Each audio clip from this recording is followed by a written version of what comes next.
And you start the street. Ancient river, 246. Ancient lake. Ancient river. It's a lake, not a river. How do I do this? How do I share it? There's a way to add links to your IGs, I'm sure.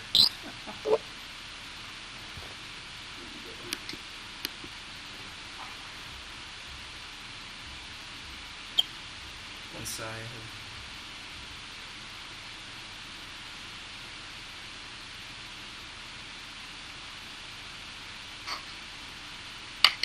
Yeah, you can do it with the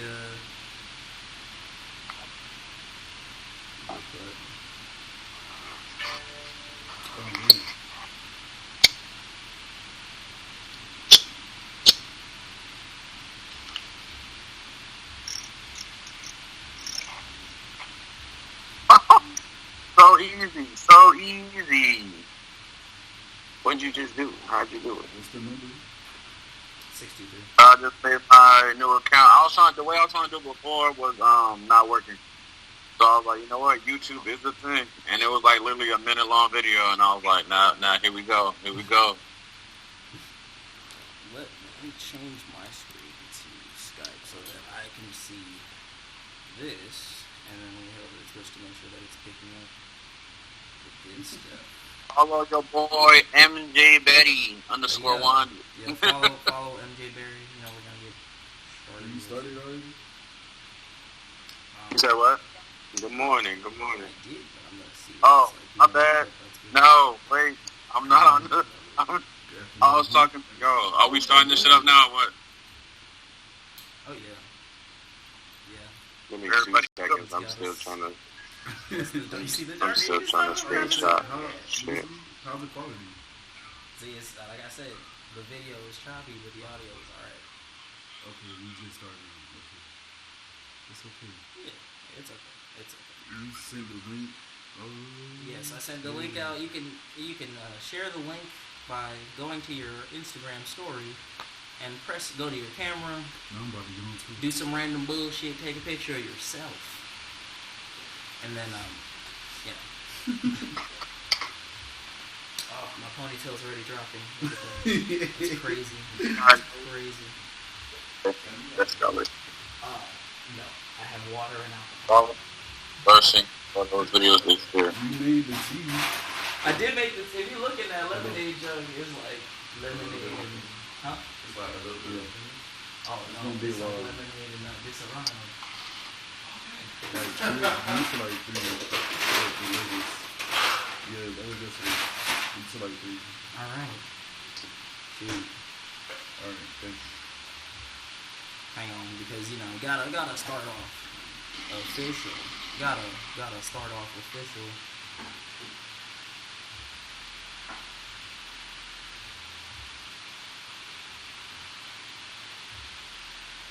Damn, MJ, you ain't even follow the kid. That's crazy. You said what? I said you didn't even follow the kid. That's crazy. What you mean?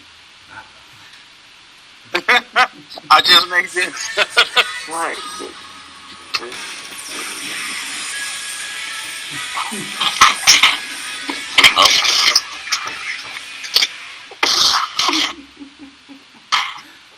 Alright, I'm gonna give everyone time to get their faces back on the screen.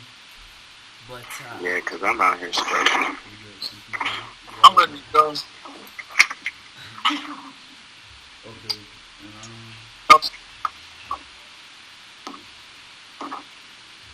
Can y'all see me? I'm good. You good. Alright. Jesse, your beard is quite clean.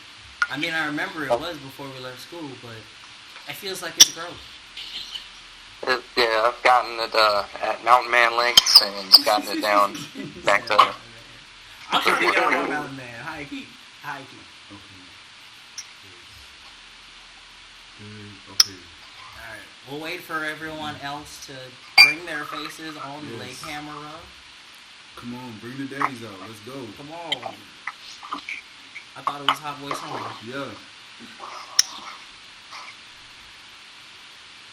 Because I don't see myself, that's all I'm asking. Oh yeah, because you're probably not on the app right now. Yeah, that's cool. I'm on that. For real. But shit, as long as you can speak. So what's up, everybody? Thank you for tuning in to the second and first video podcast episode of Dark Reunion. I'm your boy, the Ozzy Magus. You can find me on Instagram at Sam_OHGEE. Or you can follow me on YouTube at Ozzy Magus or Ozzy Magus Gaming. We got a lot of stuff. You go? Anybody. What's up, y'all? How y'all doing? My name is Ivan Moat. You can find me on IG, EvilGenius22_. Thank you. What's going, y'all? What's going on? My name is Marlon.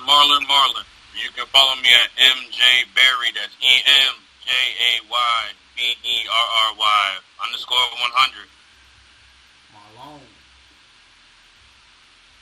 Alright, what's up, y'all boys and ladies? My name is Shakur. You can follow me on Instagram by Evil Demon Be Gone or to my new channel, The Humbling. Thank you for your time, and I'm done.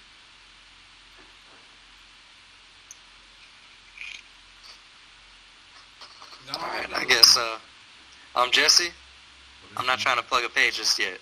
So Oh yes, Dark Reunion, cause we're black, and Jesse. This is Jesse.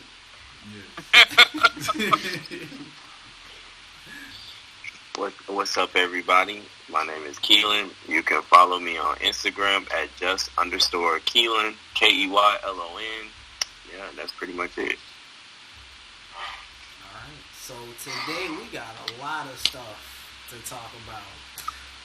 But let's talk about some motherfucking gossip real quick, some drama, bro. Because Dark Reunion nearly broke up before Dark Reunion began, and that is... We starting off already? Okay, so who wants to... I think you should start off. Okay. I think you should start off. Okay, so the idea for the podcast came one day when me and Ivan here, Evil Genius, were smoking on my couch in this apartment that we're currently in right now. Right, and this man says to me, like, we've already been discussing, like, oh, we should get a group together. Like, we don't want to be like the typical dudes who make a podcast during the pandemic, but shit, why not? So he's like, oh, a good name would be Dark Reunion, because, you know, Psyche K, and we're all black, and Jesse, and like, the shit would just be lit. So I'm like, all right, let's make it work. Let's make some shit shake. Like, I'm like, off the rip, all right, because I'm tired of talking about it. Let's do it. Like, we gonna do this right now, because someone's gonna work out. Yeah, someone. Yeah.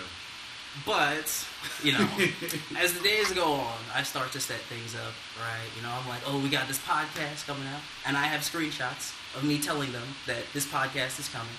I was like, ooh, you know, like, we should talk about this. No one besides Jesse asked, when should we do this, right? And then I dropped the time, and no one besides Jesse commented on that time. Right. Just keep that in mind.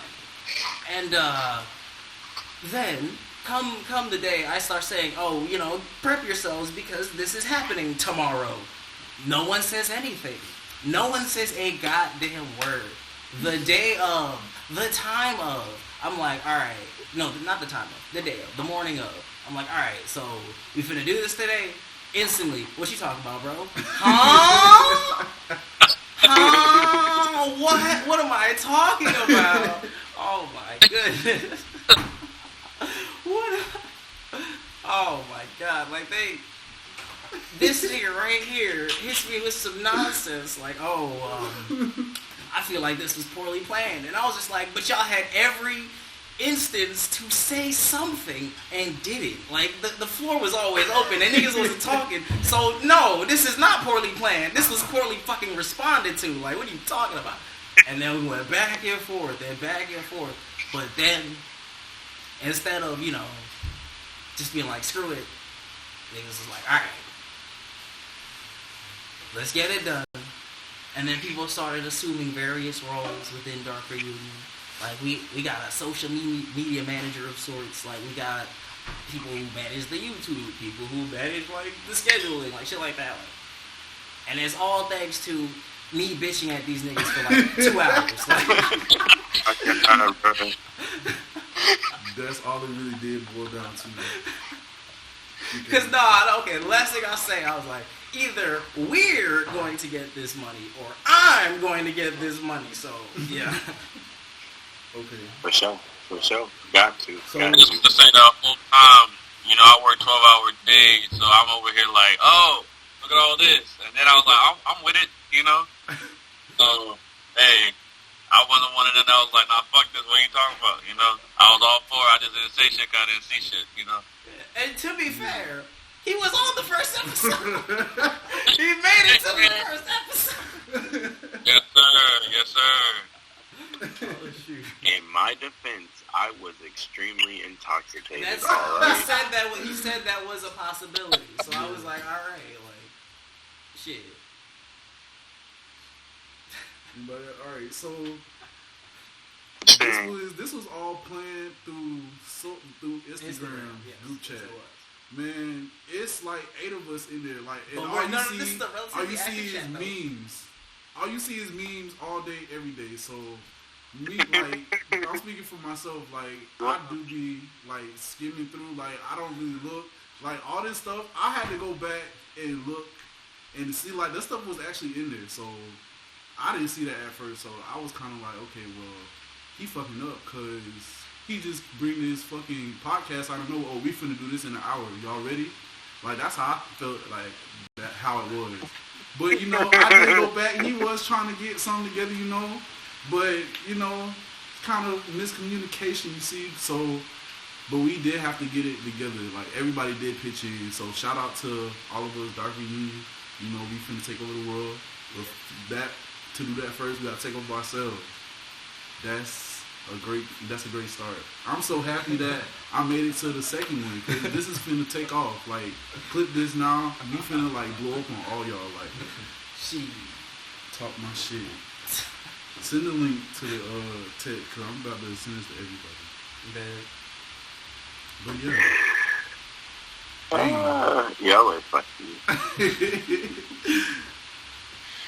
Hilarious. all right. So, Anybody else have a rebuttal? all hearts and minds is clear. Oh, yeah. I think it was mostly just to be Yeah, it kind of was. But it worked out. It worked out for the better at the end because I tightened up in like how I was approaching it. Because like after we all started pitching in, like I started making accounts for shit. Like we're starting to fucking try to contract this man's brother to build our logo. Like, Oh yeah, the logo's coming. The logo's coming. Yeah. You need that. Okay. But aside from that, What's gonna be 5 because I know Ivan brother be making some good art, bro. You should see his other work. Follow him. He be making works of art. Follow him on IG at nmode247. nmode247.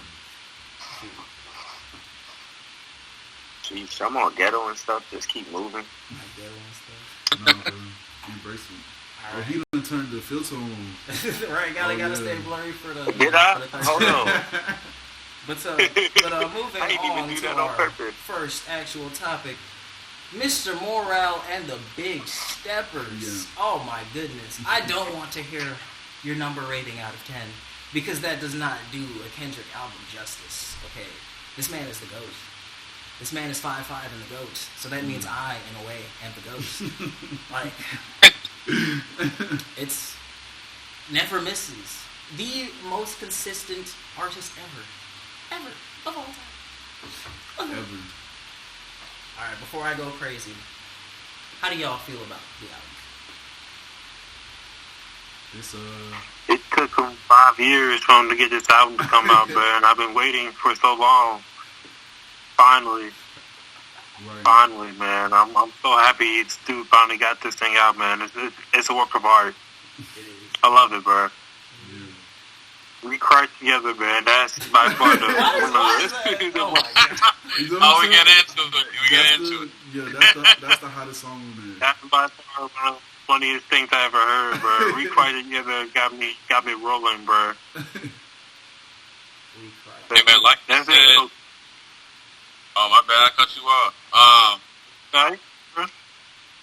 So like you said on Family Ties, you know, he's been ducking the pandemic, social gimmicks, overnight activists, and stuff like that. Yeah. He's been, you know, lying in wait. You know, he's been plotting and he's been writing all. It's like, you know, his shit is relevant to everything that's been going on lately. You know, things that we don't talk about, things we don't want to talk about. You know, that's why I think that shit's a masterpiece, bro. Because people, you know, some people are hating on it because, oh, you know, he ain't got no songs I can dance to, for real. Which is cap. Which Which is cap. That's what we do. Yeah. But instead, you know, we're addressing, you know, the mental plight of a black man, but you over here like, I can't dance to that shit. Yeah, okay. Yeah, no, he covered a lot of shit. He touched base with a lot of sensitive topics. I thought that shit was mad cool, but that's just like my take on it. For sure.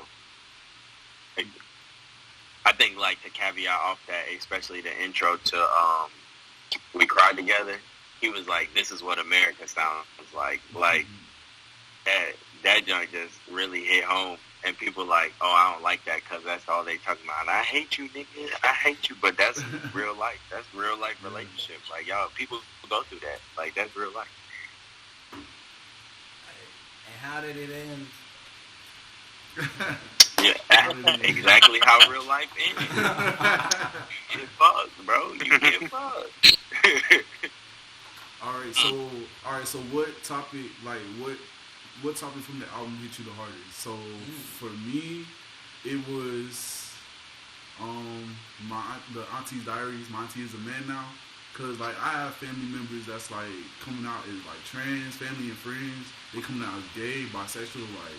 So seeing that he took that and he made a song, like I could relate to that. Now, the use of the F-bomb, you know, we're gonna keep that topic to the side, but you know, I do agree with what he said. We can say it together, but only if you let a white girl say nigga. That's all you gotta know from the song. Like that was a good bar. So that really stuck with me the most. I guess kind of on that topic too, Twitter had called out that we're not going to let a white girl say that word, so he shouldn't be saying the word that he did say. And I mean, you know, Twitter's just feel Twitter. like Twitter's always got Twitter. We gonna talk about Twitter. No. We got to, cause like people, it's a difference from Twitter people and people that use Twitter. Yes. And Twitter people they're dumb. not real. They're like NPCs. Bro. Yeah, like, they're there's bots. No way. They're bots. There's way. no way you grew up like you made it that far in life and you're that stupid. There's no fucking way. So, but that's another talk. You know, we gonna that's coming up too. I did want to say that I thought that it was incredibly interesting that of everybody that he could have put on the album, he had Kodak Black as one of the biggest names that was on the album. Shout out to And Floyd. Shout out to Floyd. kind of like the topic that Kodak had, they basically slam poetry. What's it called? It's like spoken word. He basically did spoken word for a whole song. Yeah. And just throughout the character, he kind of like creates in that spoken word. I kind of grew to see him perhaps as like a foil character to Kendrick's approach to therapy and other topics he's trying to address in the album. I just thought that was pretty interesting. That is a good. I guess to explain that more if y'all don't know what Listen to it again. See, now we gotta go back and listen to it again with the idea. Yeah. So foil character is a supporting character who has contrast in personality and set of values. And as Kendrick's talking about ending generational curses, he's talking about go to therapy, he's talking about get yourself better. Kodak's talking about we robbing stores, kicking in doors, and slinging knives. Yup, you got to. Yeah. I'd say I definitely love to Count Me Out and Mirrors. Like, just I don't know. Count Me Out is like sad boy rap. but it's sad boy rap that is lit. It's lit sad boy rap, right? This man, Kendrick Lamar, is a meme ass nigga. I don't care what he says. He's like, oh, take off the memes. It's a real word outside. No, nigga, you're a meme nigga too. Like I can tell that you're. Like, all his songs took over TikTok. Yeah, everywhere. You knew what you was doing. You knew exactly what you was doing. This man has shit as an ad lib. Like, you know what you're doing, and that's why I say he's the GOAT, because he's so top. He doesn't follow trends, but he inserts them just a bit like that bit enough that you appreciate it. Like he high key is a trend. Cause these niggas off me like. And like he started a whole fucking thing. Niggas pushing themselves off. Yeah, bro. That's gonna be the next do it for the vines. Yeah. That's terrible. Yeah, well, that's the kind of world we live in. Yes. I mean, shit. There's a rhetoric, not a rhetoric. There's a weird viewpoint going around about this album that I'm not a fan of, and it's like people are saying, "Oh, this is Kendrick's worst album," and I'm like, like, what do you mean by that? Like, how, in what way? Because if you've been listening to all of his albums, like either as they've been coming out or in the order that they came out, I feel like they progressively get better and better contextually, even if you don't like some of the choices he'll make and stray from the shit. Like, I'll say To Pimp a Butterfly, for a lot of people, that's like his like unequivocally top album. Same thing with Good Kid, Mad City.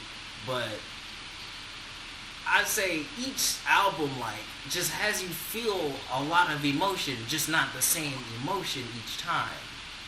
Like he's good for taking that out of you. Like niggas trying to make me over here like mentally healthy in his latest album, and it's lit. Like, oh, it's not as banger heavy as Damn, but the vibes are immaculate. Like, these are the best vibes, like, on any album I've heard in a while.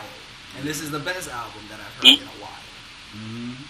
Each of his albums, like, it's more like each of his albums is a continued story. Mm-hmm. Like, so, even if you go back to the first one, what is it, Overly Dedicated? Like, it starts off the story of what Kendrick Lamar has done and what he's like put up with, you know, and then you go into all the other ones eclipsing each other. I think To Pimp a Butterfly was kind of like the climax of the story, if you will, but just like every good story, the falling action is still dope, like, you know. Yes. No, like, absolutely.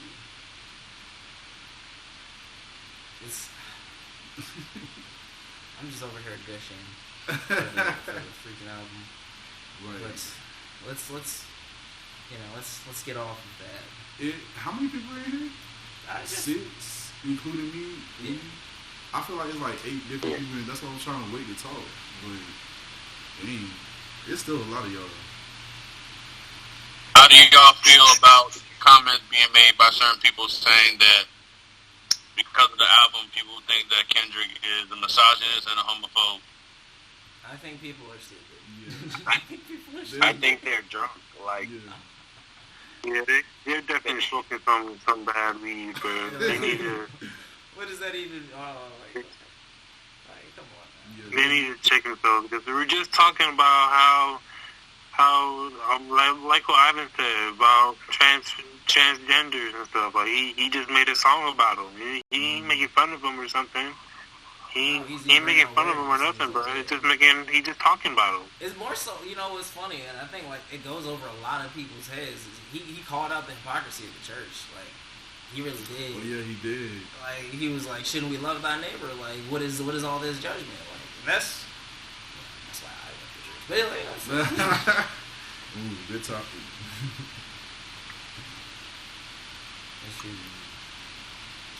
I hate to use the word revolutionary, but it's very like, it's very a step back in the sense that like,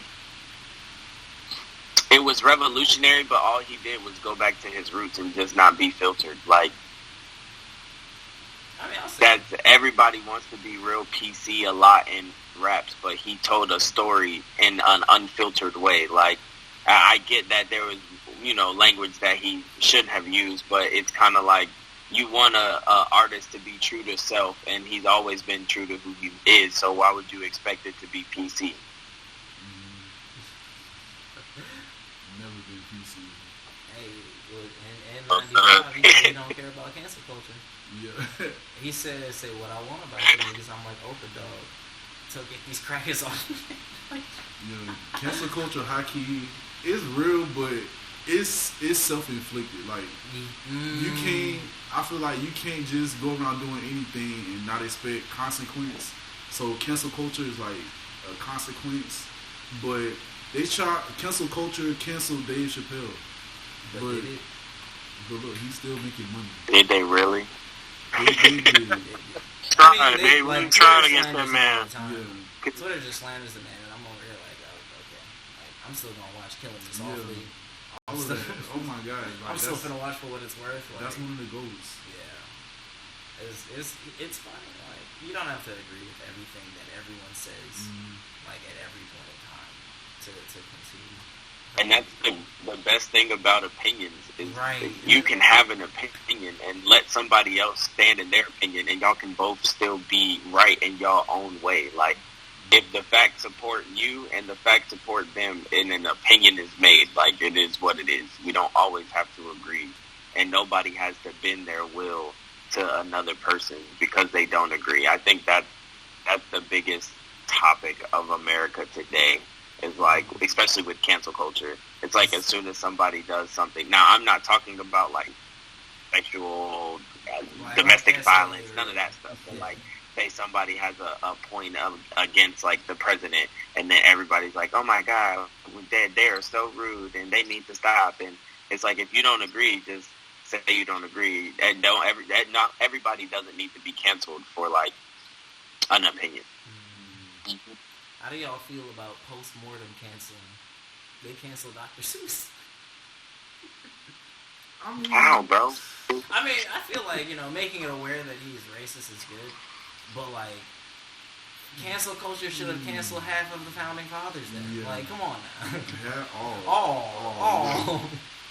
But Dr. Seuss, like, blew up, bro. I don't know. Because Dr. Seuss really started, like, that's, like, the first time I experienced, like, rhyming schemes and, like, all that, like, Dr. Seuss really got bars. Like, some of the books that they had to ban and, like, pull from the library because it was, like, racist against, like, Chinese people. Oh, my God. Okay, so, yeah, you got to bring those, but, like, green eggs and ham, like, do we really got to take that away?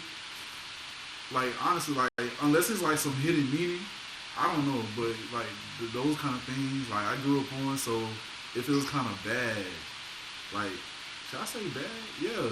Like, you feel some type of way when you're like, oh, that's bad. Like, people are saying, oh, that's bad or that's racist. But, like, you grew up on it. So, it's kind of conflicted feelings. But, yeah, he was racist. But so is... I'm super conflicted. Didn't he, like, because, bro has a museum at the every famous person. Oh, my bad. He has a museum in Springfield that I grew up going to in Massachusetts, like a part of the library. I don't know if he's from Massachusetts or that's where he first published or what, but like there's a whole Dr. Seuss section, a part of the Springfield library. Like, so I don't even know if it's still there, but that's where I grew up. Like, so that's crazy. I see that we have strayed from the Kendrick Lamar album. Oh, yeah. So to keep us moving forward. Oh, speaking of moving forward, buy a Peloton using our discount code. Oh, my God. Dark Reunion Cycles. See, we're always moving forward, and we want you to do the same. Fitness is important. Yeah, discount code? No, man. Oh, my God. There's no discount. FBI will come after you. Yeah. They won't get y'all for skinny. But see, aren't we so marketable? Anyway. Yeah. What anime have so you been watching lately? Yeah. Oh, I'm sorry, bro. What happened? I said, what anime have y'all been watching lately? Shield Hero. Shield Hero. Okay. Y'all saw the latest one? Nah, I'm a couple episodes behind. I'm at the part where they just found. Oh wait, hold up, I can't spoilers, but like I'm like episode 8. You said episode 8? They got to me out. Damn. I don't say too much. Spy the Family. Spotless That Spy Spy X Family or whatever. People are saying Anya's overpowered and she's like up there with Goku and all them.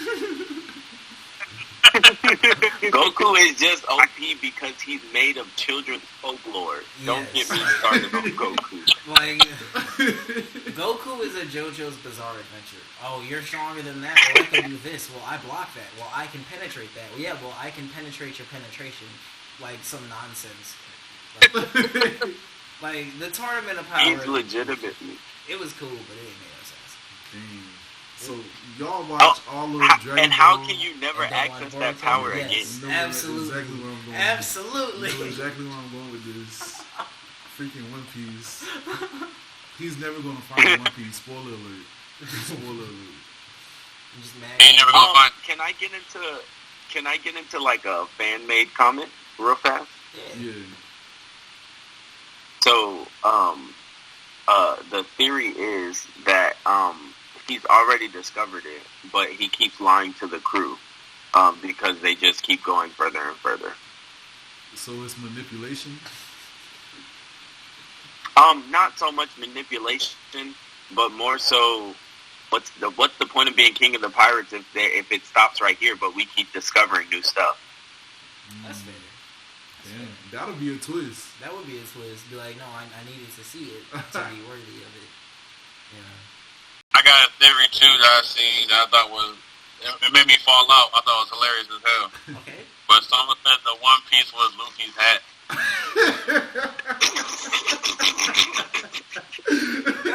Watch it be. Watch it be Luffy's hat. Now that makes sense too. That does That make makes sense. sense. Because that was Goldie Rogers' hat. That was spoiler warning. That was Joy Boy's hat. So like, it might as well be the One Piece. Damn. Watch see what it, I'm like saying? there's like 7 trillion bellies, like just hidden in the headband or some crazy shit. You guys know I don't really watch it, so what's his bounty up to now? He's in the billions. He's in the Oh. It's like 5 billion or 1 billion. I don't know. Let's go. You know what? Respectable. We can Respectable. fact check. Fact right check. now. Technology. Fact check. So I remember it was 500 1.2 million. after Whole Cake. Oh, man, it's 1.2 then. Hey, look, we got. No, it's 1.5 right now. Respectable. It's 1.5 right now. Hey, 1.5 Oh, billion. 1.5. 1.5 billion. Hey, we got a message in the chat, y'all. What's it From saying? Kai said Luffy is a liar and gatekeeper confirmed. Oh my God! No, So- not the. So yeah, so there's the proof. That's all the proof you need. Terrible. Not a gatekeeper. Okay, if you had to choose though,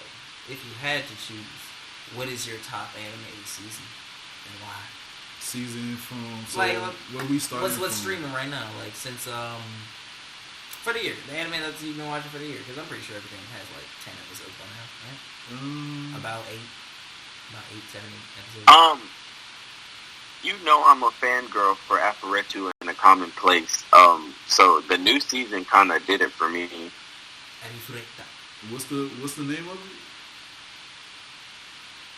It's Arifureta, but you talking about silver haired eats demons alchemist? Yeah.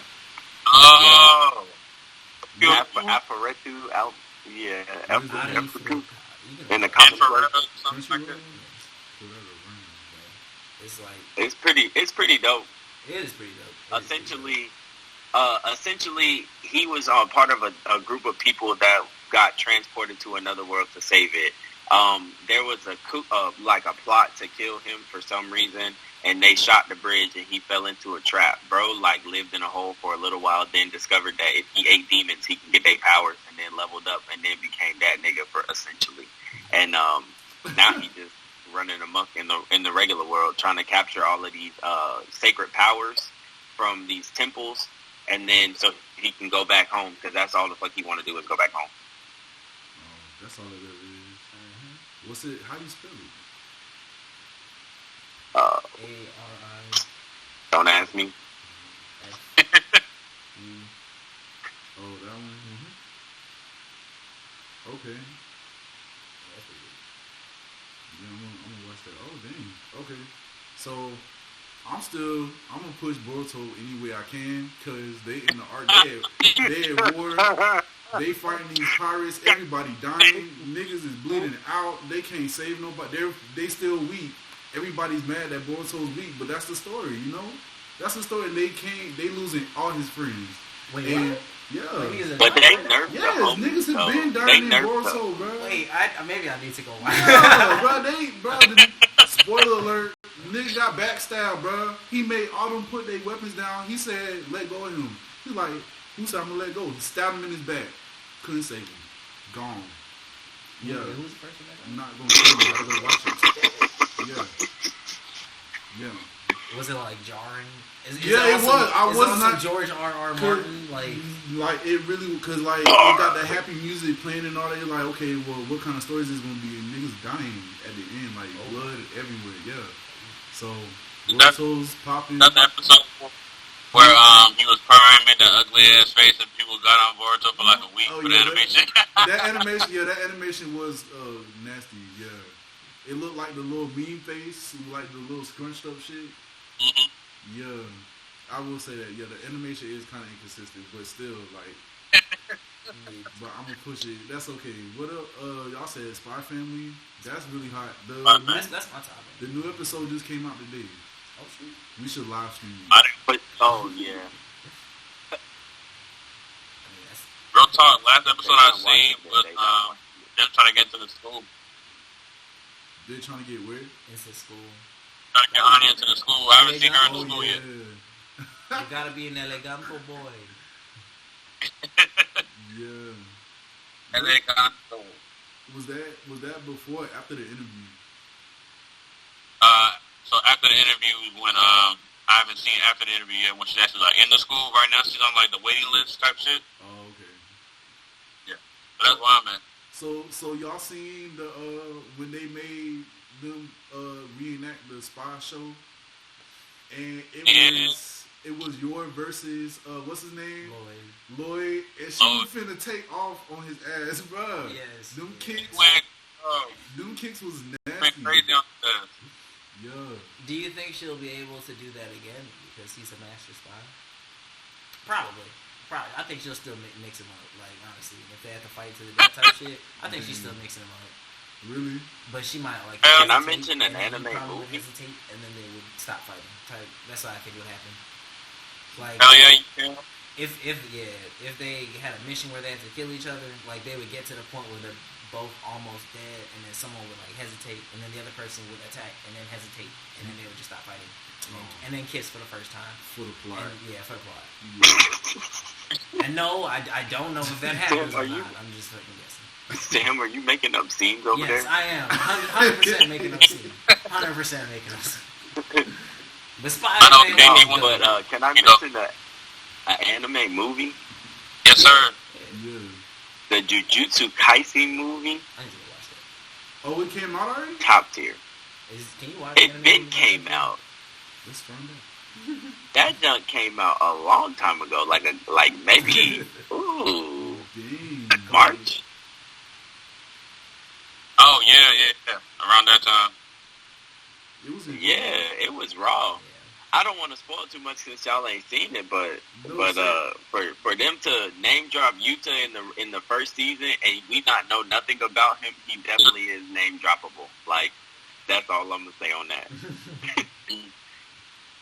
Wait, So- due to the black, I don't even remember what they're called. Fighter, curse, sorcerer, I don't. Student. Jujutsu Sorcerer. The Jujutsu Sorcerer. Just gonna have to illegally stream it. So Right in the Essentially, mic. he if we making mainstream comparisons, if Gojo is like to Minato what Gojo is to Yuta what Minato was to Kakashi. So like an OP master and an OPS student. that's a good comparison. Would you say Yuta can beat Gojo?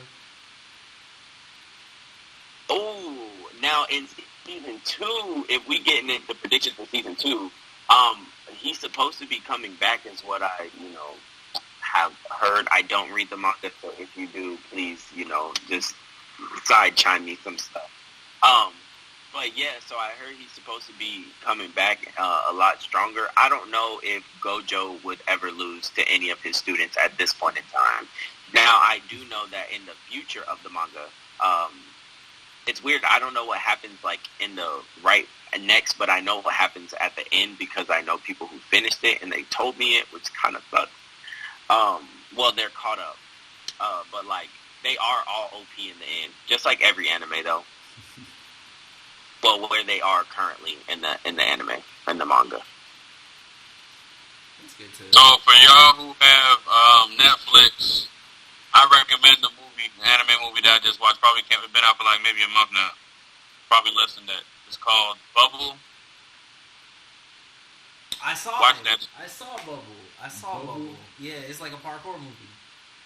Yeah. Yeah, I saw it. I saw it. It was really good. Watch that shit, bro. That shit was gas. It's like, like visually stunning. Like the animation is beautiful, bro. Like, which studios doing their thing like the usual. Loosely based off of The Little Mermaid. Loosely based off that. But yeah, parkour shit, raw. Story is decent. Overall, it's dope. It's a good watch. It's fun. Shoot. And is that everyone's, top watch recommendation of the season? Bubble, Spy Family. Wait, Jesse, what anime have you been watching, Jesse? I don't really do anime, man. No! I'm sorry. I forgot. Jesse's I think actually you cool. watched Jesse Jesse is is normal. Jesse is normal. I just finished the last season of Archer on Hulu. That made me cry. I did not expect to get that from that show. Wait, like it was like the last season? Oh yeah. Nah, it's just they ended up doing like a character send off because of off-show reasons, but I think they handled it beautifully. I didn't expect to get that. I had that show all the way through college, so to watch one of the characters, be sent off, I felt like they did pretty well, and I didn't expect to be sitting at the end of the episode wiping tears like, hey, this is comedy, Huge Archer fan over here. Archer, the spy cartoon, right? Yeah. Oh, but aren't they starting other shows? I think they got a few spin-offs, or just definitely the characters are doing different, like the actors are doing different things.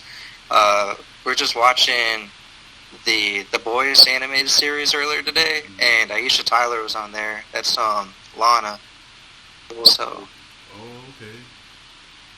Yeah. I gotta watch that too. Yeah, and I feel like they really popularized a bunch of.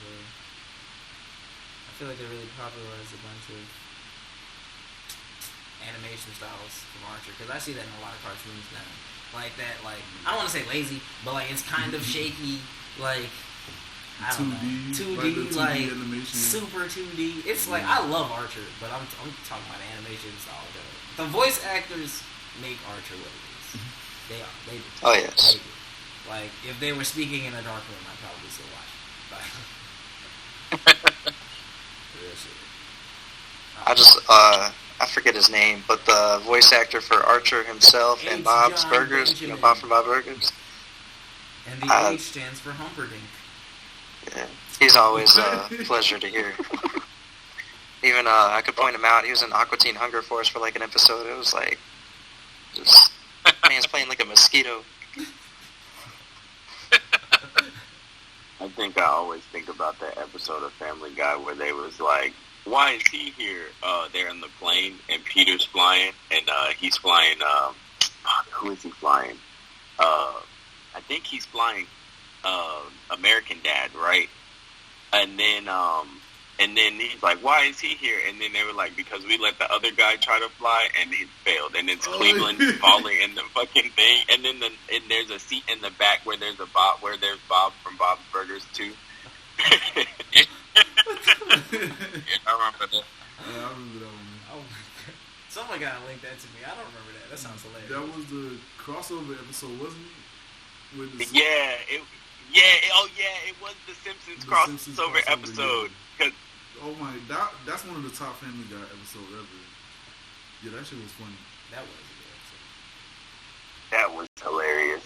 And they still have not won an Emmy. I'm doing it for Emmy. Yeah, Seth MacFarlane really pissed somebody off at the Academy. He had to. He rubbed somebody the wrong way. Yeah. But I mean, it's just old money, so who cares? Mm-hmm. Screw them. How long did it take for them to give black people raise? Also, we about to not get them for a while. Oh yeah. How do you guys feel about the return of Bleach, and the return of Hunter x Hunter? I'll be honest, Bleach, I don't really care. But Hunter x Hunter, I'm actually with that. Like, yes, MJ, yes. I do not care. I fell off of Bleach because the best arc was the first arc. Nah. You got to read about the 1,000-Year War arc. Like this one is about to be different. Like it's not going to be like how the ending of Bleach was, quote unquote. You know, like it's supposed to be kind of very character development heavy. Oh, okay. And not just Ichigo like Bunkai head ass. Yeah, it's supposed to be darker, more violent. So for me, Bleach, the big three, Bleach, One Piece, and Naruto. Bleach is my favorite out of all of them. It always has been. That's just me, though. Like, what? Yeah, bro, I'm telling you. Bro, I know it sounds crazy, but that's just my opinion, bro. Bleach is the best one. I know a lot of people sleep on Bleach.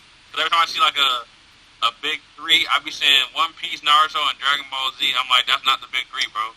Dragon Ball Z is like the Godfather. Yeah. I'm saying, like y'all put some respect on Ichigo Kurosaki name, bro. Like, so Bleach and Dragon Ball not the same age? Nah. Oh, Dragon Ball came out. Dragon Ball originally, the original animation, they got animation back in the '60s for Dragon Ball. Like the '60s.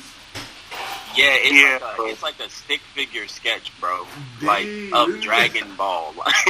So that's why when people be like Dragon Ball Z is new, no, the concept for Dragon Ball been around for a long time. They turned Z in afterwards. Like Z is the same age as the big three, but the original concept of Goku, he like they granddad, like, or not they granddad, but he they father. Yeah. Like, so the concept for the big three was the three top-selling shonen anime at the time.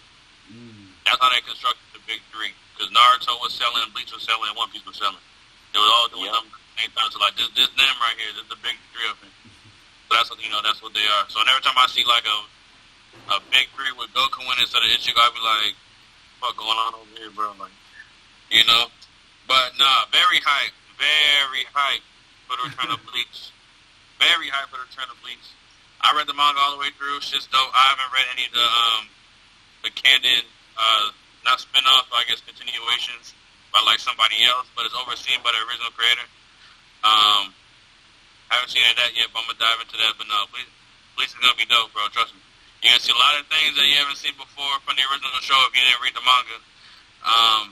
And I heard that they might switch up the ending away from like the manga ending, because a lot of people were like, the ending kind of weird in the manga, but they might do, an anime original ending. So we'll have to see. But nah, Bleach, I'm hyped for Bleach, bro. I'm hyped as fuck for Bleach. No. Yeah.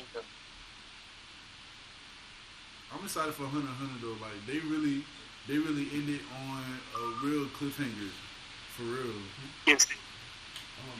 They did. I mean, essentially, it wasn't a cliffhanger for real. It was just like it was a placement for a time skip, if you ask me. The big three all got time skips. So imagine Hunter x Hunter want to be like them, and it's a good placement for a time skip, because at the end of it, you see Killua go off with his sister brother. I don't. Anyways, we're not going to touch on that. And then you see Gon kind of like, okay, well, my dad said there's more to this world, so fuck it, I'm a go and see what it got to offer. So it's really a good placement for a time skip. So do you think like he's done chasing his dad for the time being? Yeah. Yeah. I think it's the same reason why he didn't really care about his mom. Not in that sense, but like he just kind of was interested to see who his dad was. Now he knows who his dad is, and I think we might see Ging come back like in a fight, you know, like as a help or something. Maybe even on the other side, just to kind of test Gon's strength eventually. But I think we're done with the I need to see my dad. Yeah. So, I don't know if y'all read the manga for Hunter x Hunter. I didn't read it all the way through. I've seen like certain points. I've seen where they at now, kind of like where they like left off on. So I don't want to spoil it in case none of y'all, you know, none of y'all read it. But apparently, well, not apparently. So you know, Hunter x Hunter coming back, cool. I wouldn't get excited about it for real because you know it's mostly the manga, which is the manga's cool. But for people who want to actually see Hunter x Hunter and watch it, no high hopes for y'all. I'm sorry, like, and I'm one of the people. It's not happening no time soon. No time soon. I hate to interrupt, but we got a question from the audience. Has anyone seen the new season of Love, Death, and Robots? And if so, how do you feel about it? Oh, I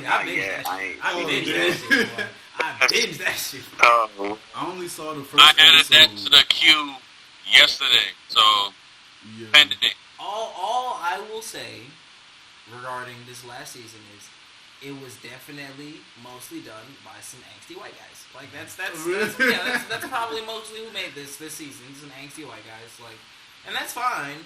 But you know, try not to be so angsty and on the nose about it. You know? How many episodes? Like 9. Okay. Like it's just without getting too deep into an episode, it's this fetishization of the idea of having to make a hard decision that results in you killing people for the good of a larger amount of people. Like, that is not something that I typically see in black media. So, would you kill a lot of people to save a small amount of people? No. It's the other way around. Really? Like it's not even just doing it. It's being in that situation. The episode was about being in that situation. It wasn't about doing it. It was about just being in the situation. Like, oh, I have to do this. Why? Because I have to. But why? Like, that's what I'm saying. Okay. Yeah, Love, Death, and Robots. That's like Black and Mirror. Yeah. That shit's. Ooh, boy. I didn't, but see, I think I really enjoyed the very first season, and then when they came out the second season, it was like seasons like episodes that I liked. So I was real skeptical about this one. That's why I haven't really watched it yet. I guess I was waiting for reviews. Yeah, the second season it was kind of bland compared to the first one, but Yeah, I agree. The first one came out swinging. yeah. Oh God. The first one came out swinging. On God, bro. That shit right there, bro. Woo. The first season really came and kicked you in the chest and was like, hold on, this is raw. It's gruesome, man. This is like watching another ring, bro. But I mean, a lot of episodes that Netflix had came out with kind of did that though. They had a super strong first season and a shit second season. Like if you don't want, I'm gonna have to do it because Umbrella Academy.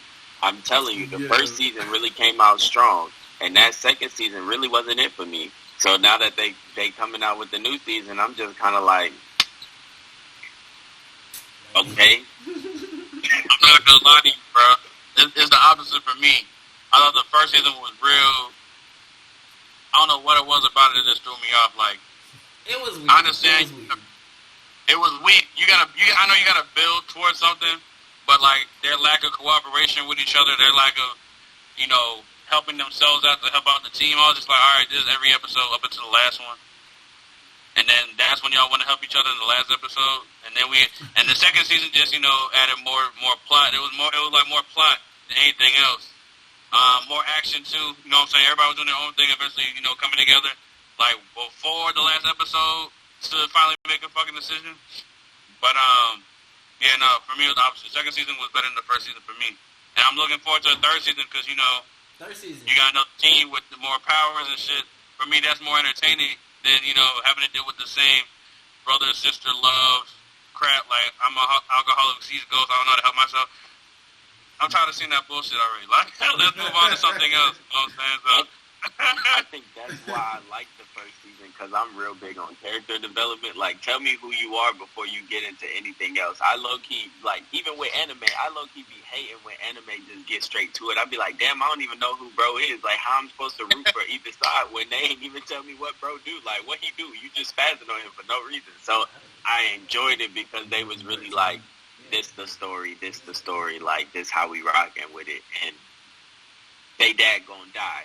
So, Mr. Sorry, we got a comment. Mr. Diddy Daddy David, how do you feel about the change in culture when it comes to black on black talent? I don't even know what you're talking about. I'll be honest. What that mean? What that mean? You gotta rephrase that. Yeah, you need to plan on that, sir.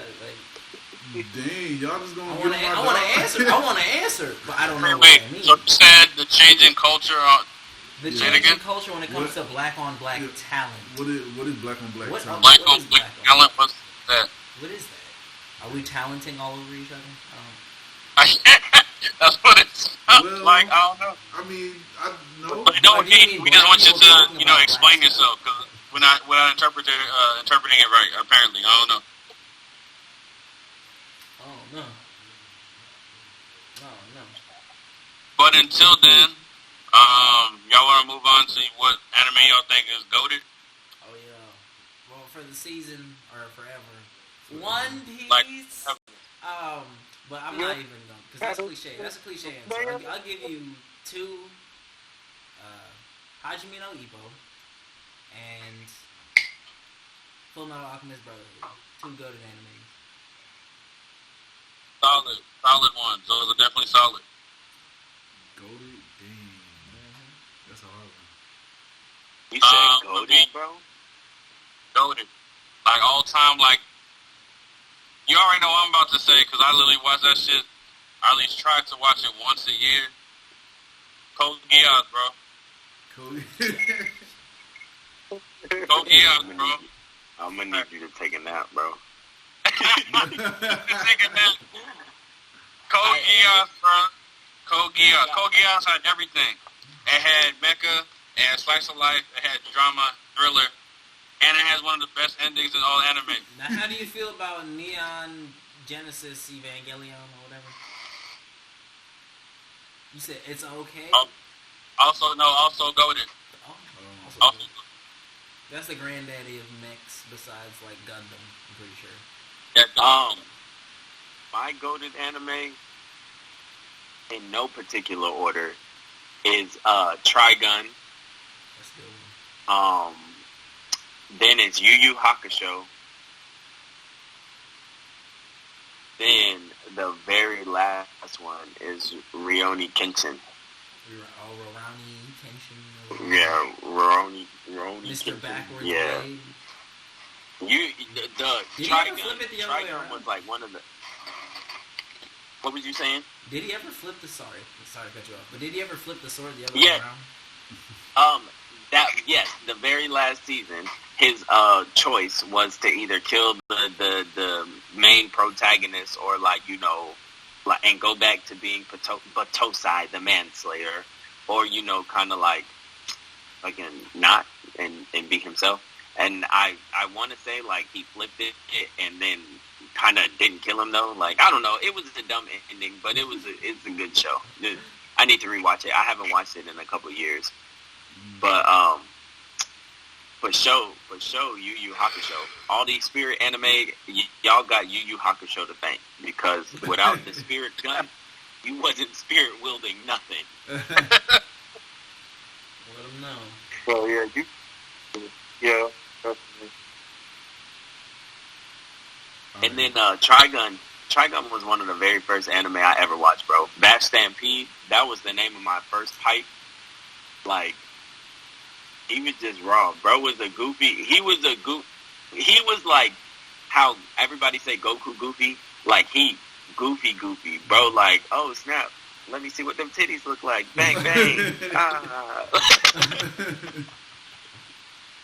But, you know, when push came to shove, that man was whooping ass. Like that. Which is crazy, because the cover art for Trigun is him with the gun, like, all threatening and whatnot. But then you meet the man, and he's goofy as hell. Like, I've never seen him. But, like, whole time with him, like, yeah, he was goofy as hell, but he had, whatever situation he walked into, he immediately had control of it, but no one ever knew.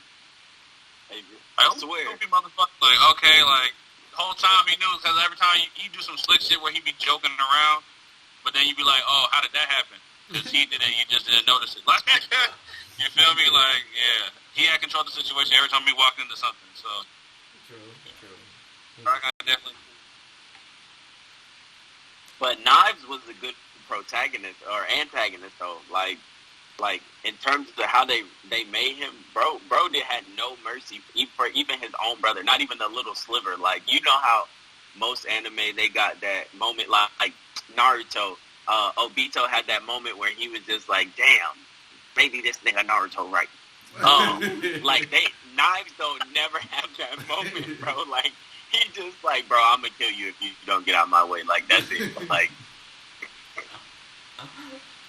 that's what you love to see. That's what we love to see in our anime, and in only ruthlessness. Our anime.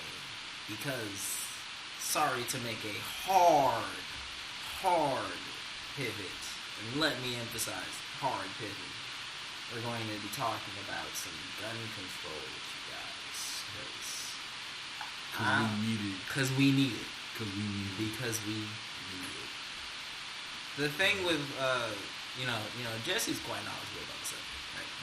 But the thing with gun control and gun regulations is there are gun regulations. Like, if you have certain grades of guns, the ATF can go in your house, make sure you don't have any points. And Jesse, correct me if I'm wrong. Make sure you don't have any parts that you shouldn't have, or you're not doing anything crazy with it. Why can't we have that for everything that's like not a pistol? Why can't that extend to like everything else? Why does it have to stop at the I don't know, like a short barrel rifle? Like why not an AR-15?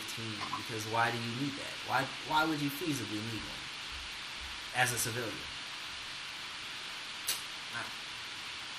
Alright, kind of to expand, to put some more details to what he's talking about, he's mentioned the ATF, that's the Bureau of Alcohol, Tobacco, Firearms, and Explosives.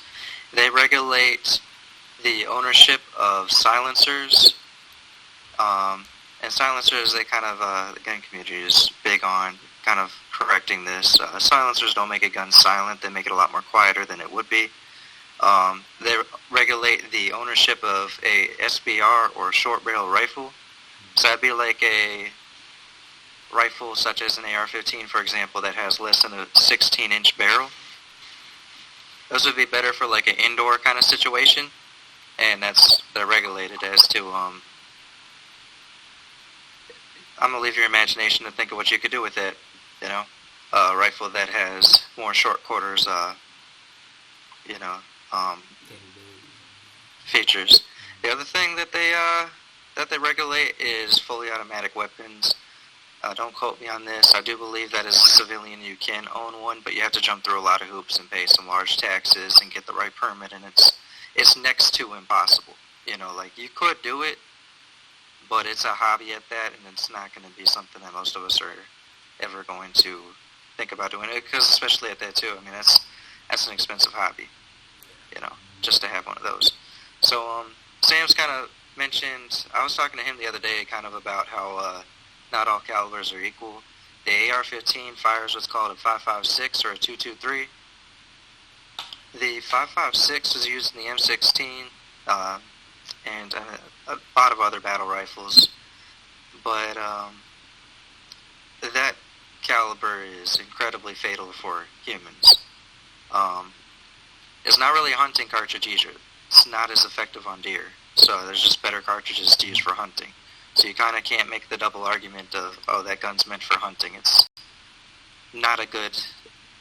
There's better choices, such as like the 6.5 Creedmoor, I believe, is another one that you could use for hunting. So the 5.56 can blow a grown man's arm off, and I think it only takes about 2 shots to really just fatally wound someone. One of the biggest differences I kind of mention here too is that you got pistol calibers, you got rifle calibers. The difference ends up being velocity. Rifle caliber, usually it's the length of the barrel helps a bullet build up velocity, and obviously the size of the cartridge for a rifle caliber, it makes quite a difference with how badly it damages its target. And that ends up being the difference on how a 9mm or 45 is going to damage someone's body. I'm not in the science market, I don't inspect these wounds, but I've heard a little bit kind of from a gun community that basically the damage that's done by like the 5.56 caliber is really effective on ripping up someone's organs. It's just pistol calibers will do that as well, but going on a limb here, I'd say that actually I swear I've seen a survey come out, or not survey, but some statistic come out that mass shootings or just shootings in general that are committed by pistols, more people live. Like the fatalities are a lot lower because people are able to get to medical attention, and people can totally die from pistol, but it's the increase of effectiveness of the 5.56 caliber in a rifle is what leaves more bodies. So I'll leave the floor to you guys now. Just kind of wanted to get that off my chest. Yeah. That's good. I feel like there's no reason to restrict like the availability of all this lethal ass stuff. Like, why? Like, no one's even saying give every single gun you have back. Just why do you have certain guns and what are you fighting? Because if the government wanted to kill you, you'd be dead. You would be dead. They'd probably explode your cell phone. Look, Well, yeah, but I needed to hear that because I did not. That was informational. That was very informational. I didn't know that. You had to. It doesn't seem like you have to jump through all these hoops to get these different kind of guns because they seem very available to a lot of people, and like that makes me think like, are they even getting them the right way, or like, are they getting them on a black market? And if so, like, who's selling it, who's making it, and all that. So, like, things like that factor into all this gun control that's needed too. Plus, why are they even making guns like that? Like, I thought, isn't it something saying that's like not even the military is using these kind of grade weapons? So it's not. Why they even being made in the first place? The military actually just upgraded to a more fatal cartridge than the 5.56. Oh, okay. I think it's like a 6.8 or something, but it's intended to go through bulletproof vests. Wow. And so that's terrifying, but civilians can't own that. At least to my knowledge, not yet. It's not in the civilian market. Wanted to add to, a lot of people talk about limiting high-capacity magazines. I heard something about how the dude had, like, at the Texas event that had just happened, had somewhere around, like, 58 magazines. I'd have to go on to assuming those are either 10-round or 30-round magazines. And, 30. Yeah, okay. Yeah, that's ludicrous. I will tell you, that is a ludicrous amount of ammunition. I was told that he walked out, he had bought those all in one day. There is no limit onto how much ammunition or how many magazines you can buy in one day. And as someone who goes to the range, I can tell you that you don't need 58 magazines to go exercise this as a hobby. Like, the only reason to have those many loaded is because you think you're going to war. And as one of you guys had mentioned too, like, a lot of people will try to die on a hill talking about, like, oh, the Second Amendment defends us right. I mean, well, the Second Amendment's already been regulated as fully automatic weapons that came out after it had been introduced, and fully automatics have also been basically made on, something that cannot be owned by civilians. So, I mean, things come and go. But, it's just the cost is far too high for what we currently have. There are laws and restrictions in place, but there obviously needs to be more, as they're getting into the wrong hands. Like, at this point, I don't I think my stance on it has always been the same. Like England does this concept. When my mom was over there, at least in the 90s, she would say they do this concept where they have civilian armories. Essentially, you can take your gun out whenever you feel, take it hunting or whatever, but they're also doing just like a military armory would. They're counting ammunition clips. They're asking you how many bullets you shot. They're recalling bullet count. Like, it's just a safer way to make sure that people aren't doing anything they shouldn't be doing. Like, and I get that, like, everybody's like, oh, well, what if we get robbed? And then it goes into that argument of, well, the biggest threat is gangs. But the counter argument to that is 85 to 90% of all crime done in a community is done by somebody of that same community. So that squashes that gang argument. If you're not from a community where there are no gangs, you will not be affected by gangs. And that is just the meat and potatoes of it.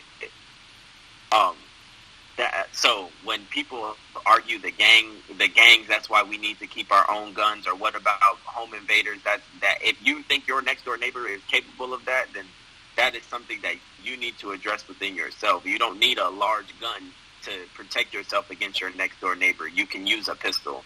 Like, there are hollow points for pistols. The 45 is a large caliber. Like, that's a large pistol. The Ruger, like, if you want to really protect yourself and do damage to a home invader, you don't need a big gun for it, Like, so I think if we put rifles in an armory setting, and if you're using them to go for a hobby, like Jesse said, or you're using them for hunting, why can't you take it out at that time? It protects your household because there's less likelihood of children finding the gun and discharging. When I grew up in Georgia, that happened a lot. Like, there were at least 5 stories when I was in middle school of like little kids finding their parents' hunting rifles and accidentally discharging them. Like, so it decreases that, and then it also just makes it kind of safer for everyone. It's like bringing a knife to a gunfight. If nobody can own anything bigger than a pistol legally and have it in their home, then you feel a lot safer. You're hitting on a great point there, too. As I've been talking about this topic with a few other people, I'd say, like, gun ownership in America, like, one of the biggest concepts is just, like, oh, I'm a pack because everybody else is packing, So, like, the police have leagues of tools at their disposal because the civilians are able to own firearms.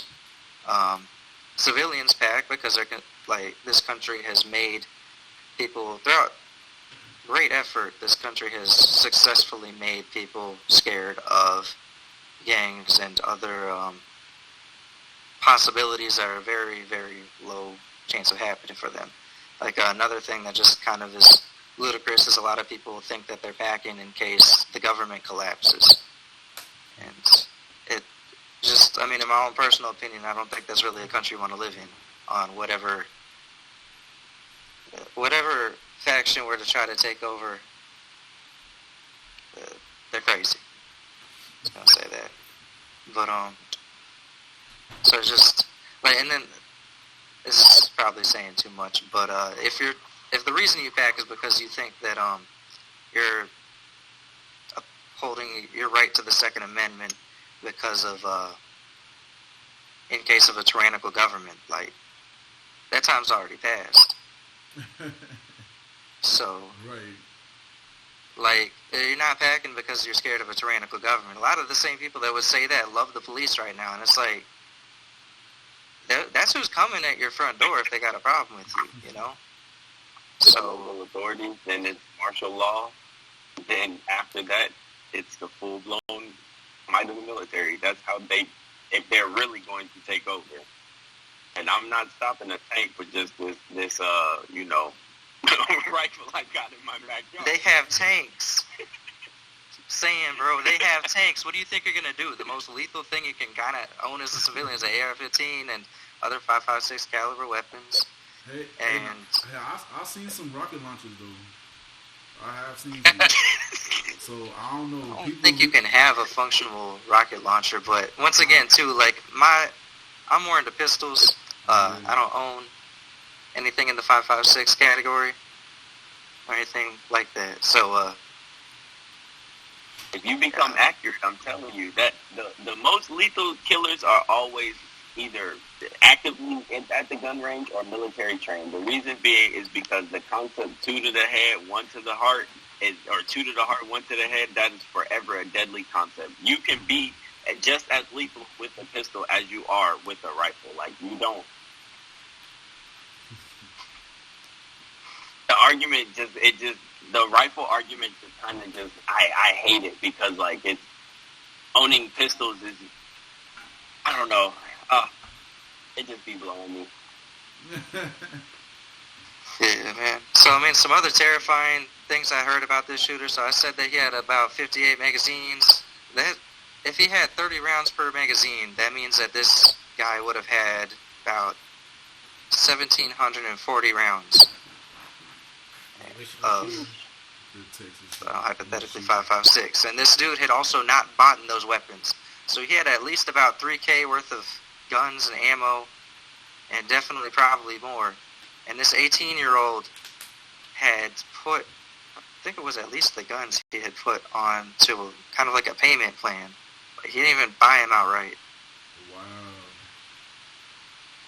So most of us trying to afford rent. He waited for this day. Like, I don't know. All of this. Oh, I know we're talking about the Texas shooter, but you might have missed the recent information that there's a former federal investigator that had been linked to the shooter in Buffalo and had been in communication with him just hours before with his tactical plan, and then told him to tune into his live stream. So for everybody that, is very police friendly, this federal investigator did not mention this, nor is this information being cycled because of the Texas shooting, but very much so. The victims do deserve for their shooter to be persecuted the same way. But there's information being released that is kind of just, it's just like it's never going to change. Like, unless we can regulate guns, then you can't expect police to do anything if there's some that are going to be on the same side or others, Dang. And this is the Texas or Buffalo one? That was Buffalo. This is the Buffalo dude. Yeah. Wow. So had his whole tactical plan reviewed by a federal investigator and told Buddy to tune into Instagram or to his blog or wherever he was on Twitch, Discord, one of them. Yeah. On Twitch? That was Twitch? On Twitch? Lord have mercy, we on Twitch. Twitch, what are y'all doing? I mean... Sorry to change subject. I had week just seen the information this morning. I'm not joking. Well, I'm not even joking. I think that caveats into the next topic about America being the gun, bro. Yeah, America I was just about to say, man, it sounds like So what do y'all mean when y'all say that? America is a gun. Like that's what I think. That's what the base ideal freedom is. It's I'm gonna be motherfucking strapped and ready because niggas was strapped and ready when they first got this bitch. Like I feel like that's a big idea of America. It's just be ready, which is nuts. Which is nuts. That's an extreme. And it's not even like centralized like one culture. No, bruh. No. Everybody here, I'm strapped. You got the immigrants being like, oh, these citizens is crazy. I'm strapped. You got the fucking you have the it's hypothetically though too. Not everybody packs. Just gotta say. straight up, not everybody's packing, but Yeah. I don't. people have that pack fear other people that are packing. Yes. And I fear people. I mean, actually, no, I don't really fear people with guns because, like, if you wanted to kill me, you would have. Type. Like that's how I look at a gun at this point. If you wanted to kill me, you would have. Like, I don't know. To branch off what you said about, everybody packing, I know with recent events, with recent events, people are talking about arming teachers, and I know that's been topic of discussion before, but I don't know if you guys share my opinion, but I think that is a horrendous idea. I agree. My parents are teachers. Don't do that. Don't do that. Teachers are some of the most overworked and underpaid people in America, right? And, we've seen violence between teachers and students in the past. So what's to stop, say we arm teachers, what's to stop a teacher, what's to stop a teacher from threatening or, using said weapon on a student because one day they just had, like, a bad day, they snap, I can't take this no more, all right. Little Curtis, fuck you, I'm taking, you know what I'm saying? And I'll go a step further, MJ. Like, what's to stop a student from taking that same goddamn gun? Like, because you're still putting the guns within reach of the kids. Like, why are y'all trying to get guns in schools in order to combat the idea of a gun coming into school? Like, can we, off of that too? You're bringing up something I know I'd mentioned is that why are we taking all these extra ludicrous steps to combat the fact that people do have these kinds of guns? Because, I've heard that, I don't watch Fox News, but I've heard Fox News was talking about, you need to add special booby traps, extra hallways to schools just to prevent this. We need to make a school to where you have one entrance and one exit. Why are you going to these extra steps? You're talking about a whole lot, more money than they put in the education system to change the architecture of schools to prevent someone from being able to shoot up a school. And that's beyond ludicrous. That's crazy. No, what is the common denominator in all of these shootings? A gun. Oh my goodness. A gun. A gun and quote unquote, as the media paints it, mentally ill people. Nah, bro. That's not a spur of the moment. You don't like, spur of the moment shoot people. Well, yes, these people are fully sane, but it's... You don't spur of the moment mass murder people. It's definitely premeditated. Like, you plant this out. Especially if you live streaming, you sending your manifesto to the investigators. You had this ready. And I don't... Man, roll on. And I don't agree with, mass shooters walking away alive. That's very strange. Listen. That's a very strange concept. I think we're angry as black people because it's not fair. We do nothing and we get shot, but this man, they killed people, and just because they're surrendering, you don't shoot. But if you cannot why should you shoot a person? They kill the other school mass shooters, but not the black. They kill school mass shooters, but not the black victims mass shooters. If you've noticed, some school mass shooters to live though too. No, there has been, but the likelihood of you shooting up a school and dying is higher than, look at Dylan Roof. They literally took bro to Burger King after he just shot up a church that was having a prayer meeting. Yeah. That's the sad part too. I was about to tease that, it's kind of like he just got in with them. It's kind of like he's certified. He got his body. He's now one of the police. Yeah. It's you get it. Right. Come on in here. You passed the gang initiation. You good old boy. That's what I'm saying, because it's a damn gang. It is. But I think, America being a gun, at first I wanted to ask y'all what y'all meant by that, but then when I made the connection mentally, it kind of clicked. Mm-hmm. So,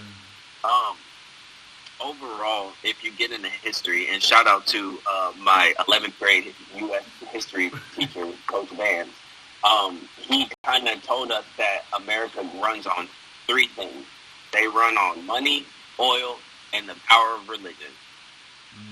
And they use all three to either create fear or to capture and take over a place, right?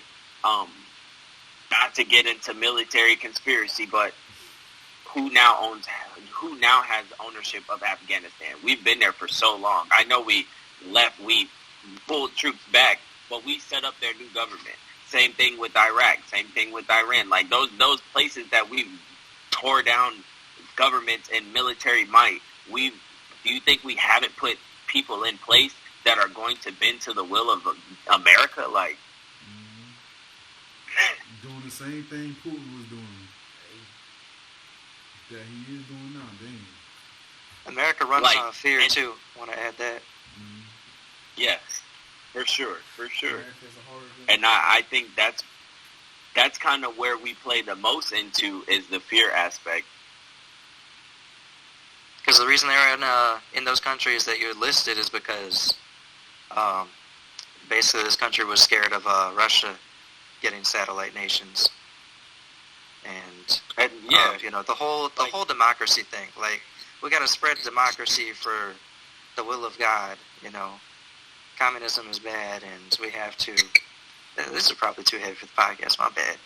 But, bring it. But it's fear, man. It's fear. Like, they make us fear each other here in our own country. They make us fear other people outside of the country. Heard that they make soldiers fear going off of the bases. It's like it's all ran off of fear, and that just kind of leads into some text I got highlighted right now off of Jill Scott Heron's song "Gun." As the philosophy seems to be, at least as near as I can see, when the other folks give up theirs, I'll give up mine. And the term too that America is a gun kind of makes me think of Childish Gambino's song "This Is America." Oh wow! And okay. Don't catch me slipping, though. Okay, like.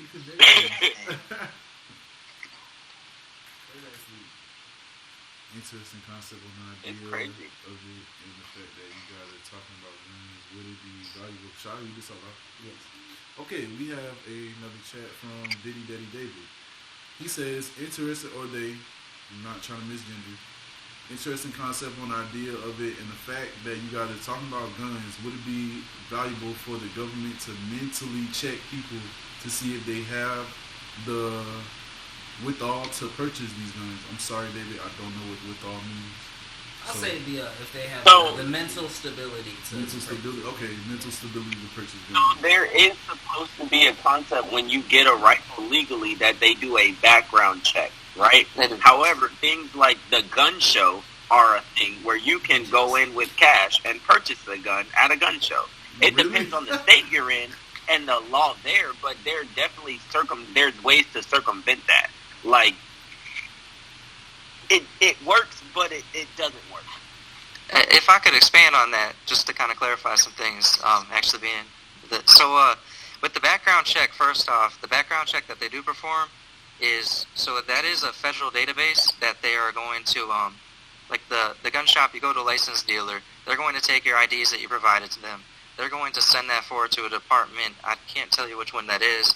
I don't know off the top of my head, but I know that it is checked with the database. The problem with that background check is it is checking to see if you have done anything wrong. So if you have anything that you have done, that is all that they're able to check it on from that database. That's not a mental check. It's just simply, have you committed any crimes? And so that's really what it is. So I mean, it's kind of going back to like not enough is being done. You're talking about gun shows. There are definitely gun shows that do not allow you to leave without a background check. But if that's all the background check is, like, so yeah, background check once again too, that's not all gun shows. That's all the background check is. Have you ever? That's why you saw the air quote. It's just that's all like asking if hypothetical. you've been vaccinated before you walk in the store. You still might hold up the store. Shit. Like, man, America's so ass backwards, bro. Like, it's a lot of stuff. It's overwhelming. But we don't have to harp on America being ass backwards, because we can always just talk about the racist bull crap that's also going on, aside from the gun violence and whatnot. Because, being black can get you shot for shopping. Wow, being black can get you shot, period. And no, let's talk about the dedication too. This, once again, I don't know how much of this material to talk about, but how the cops will, how they'll handle someone stealing a bag of chips, and then, like you said, how they'll handle somebody that just shot up a grocery store. It doesn't make there was sense. A spot in Tampa. Someone in Tampa stole 2 bags of Doritos and got unloaded at least 2 separate magazines into their bag as they're leaving. And I've seen Sam too talk about that. Someone fleeing a crime is no reason to get shot and killed. Like, we have the internet. We have people's addresses. You can go to these people's places, and even if they're not at the home that they're supposed to be at, like, there's ways to find people that don't involve murdering them on the scene. There's also non-lethal means. Like imagine if you got, I've never been shot with the beanbag bullet or the rubber bullets, but I have seen the bruising that they have left on people. And imagine if you got two to the back, boom, you down, like, them hurt just like regular bullets. Like, why is that not an option? Like, non-lethal force is an option everywhere else in the world, minus places that have extreme, a little tolerance, like the Middle East. But like in Europe, they've been using non-lethal forces and using reformation methods that have been working. I always equate our jails to kind of like putting a wild animal in a cage, right? And being like, you're going to sit down here for a year and a half, and you're not going to be wild anymore. But I'm going to give you enough for just nutrients, and then you're only going to go outside once a day or for an hour. With a bunch of wild animals.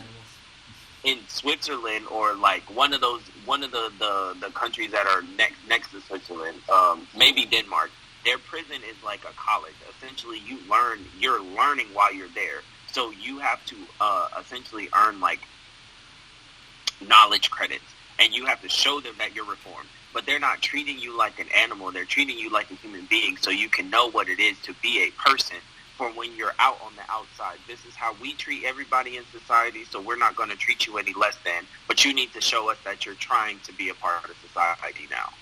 That's kind of like how you reform somebody. You can't expect somebody with no skills to go to a place, not learn any skills, but come out and be reformed. And to go off that, don't quote me if I'm, don't quote me on anything, I could be wrong, but aren't, law enforcement, they're taught or advised at least to make non-lethal force their initial option before, resorting to, to guns, really. That's why they give you a taser. That's why they give you mace, a baton, things of that nature, But obviously that's not their thought process, even though they're taught to do so. I think that as soon as America decides to reform the incarceration system, that they'll also, in that same breath, have to admit that they're wrong on how we handle many of these issues with, once again, the topic of fear. Go ahead. Because I don't think that they are going to reform the incarceration system during our lifetimes at all. Like, Denmark has a wonderful prison system, but they don't do it for money. Like, that's America. Alabama's like 75% of Alabama's income is prison labor. Like, that is insanity. Like, and 90% of the incarcerated people are brown. Felon. And that's the whole thing. Like, for the prison, the school to prison pipeline, like prison for profit, the industry as a whole. Like, because what are we going to do to stop that? That's where the money that America uses for real comes from. Like, how do you fight against that? Like, I don't know. Why is violence and authoritarian rule so profitable? And that's my thing about Americans being afraid of. Sorry to go to a different topic, but Americans being afraid of communism. We already low key live in an authoritarian rule. Like, yes, it's a lot of freedom that is incorporated with it, but as soon as those freedoms are taken away, they're taken away forever, like indefinitely. Once you're a felon, you're a felon. It's very conditional freedom. You're free unless this situation happens, right. And then public opinion is going to be like, and then the law is going to say something else.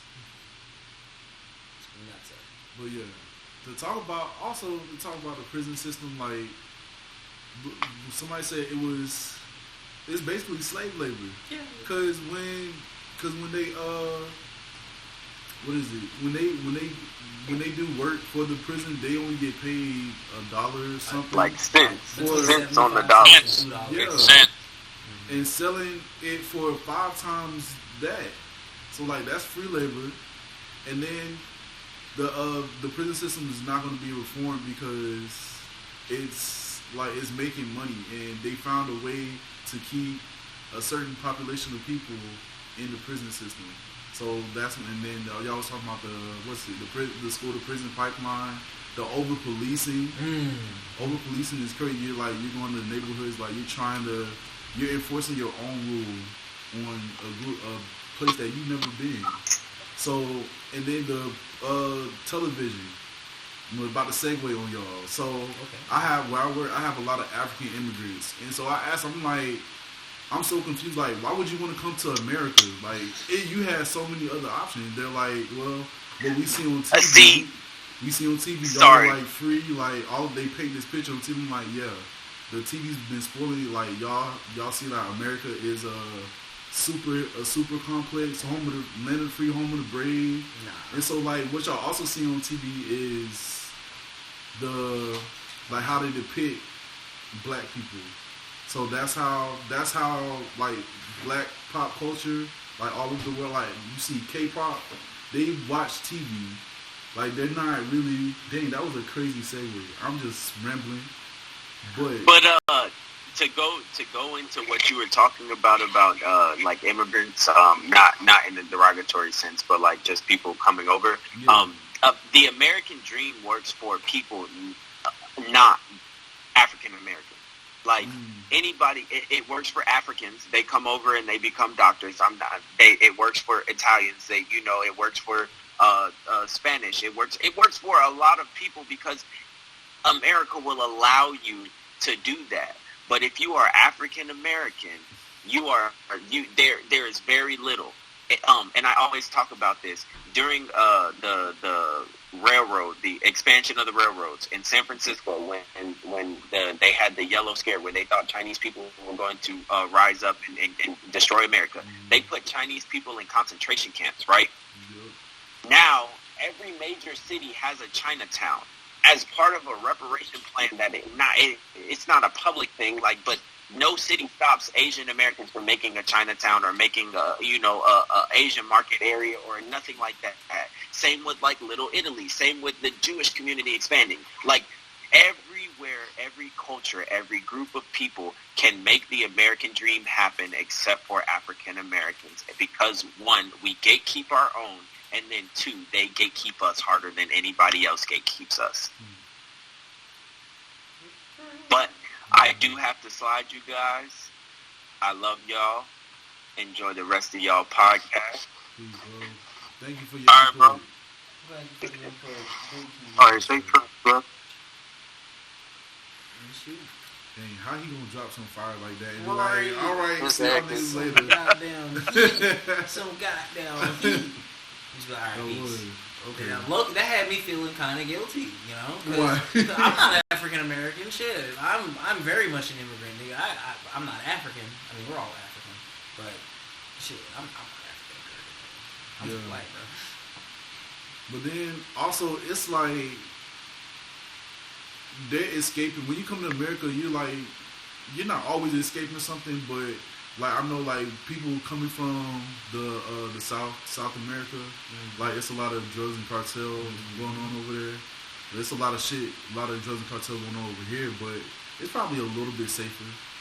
But then again, it's not, because like all these Hispanic kids just got shot up in Texas. So it's like, dang, it's time for God to come back actually and just flood the fire. He's using fire this time. Okay, cool. So yeah, it's really time. I'm sorry, y'all, but like it's time for us to reincarnate. Like we got to do something. I haven't lost all faith in humanity. It's some good people Most out of there. it. You think Most so? of it.